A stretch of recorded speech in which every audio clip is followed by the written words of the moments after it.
தேவன் இன்னைக்கு முன்னாடி சொல்வாருங்க. எல்லாமே அவர் உங்களுக்காக செய்து முடிப்பார். என்னால் எதுவும் செய்ய முடியலங்க, எதுவுமே என் கையில் ஒன்றுமே இல்லை, இப்போ நான் செய்யணும்னு நினச்சா கூட என்னால் செய்ய முடியல, பெரிய பிரச்சனை ஓடுது, பெரிய வியாதி ஓடுது, நிம்மதி இல்லை அப்படின்றீங்களே, நான் எதற்கும் ரெடியாக இல்லை. ஆனால் தேவன் ரெடியாக இருக்கார், உங்களுக்காக அவர் செய்து கொடுப்பாருங்க. நம்ம எதற்கும் ரெடியாக இல்லைன்னா, ஆனால் தேவன் என்ன பண்ணுறாருன்னா அவர் எல்லாமே செய்து கொடுத்துருவார்.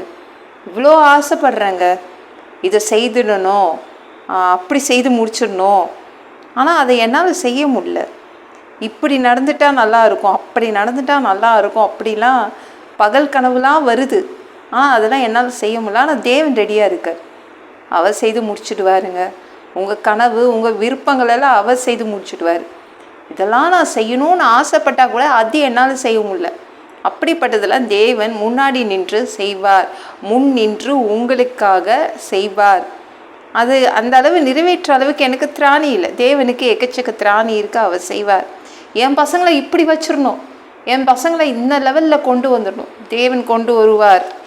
என் குடும்பத்துக்கு இதெல்லாம் நான் செய்யணும், என் குடும்பத்தை இப்படிலாம் நல்லா வைக்கணும், நல்லா வாழ வைக்கணும் அப்படின்னு ஆசைப்படுறீங்களா?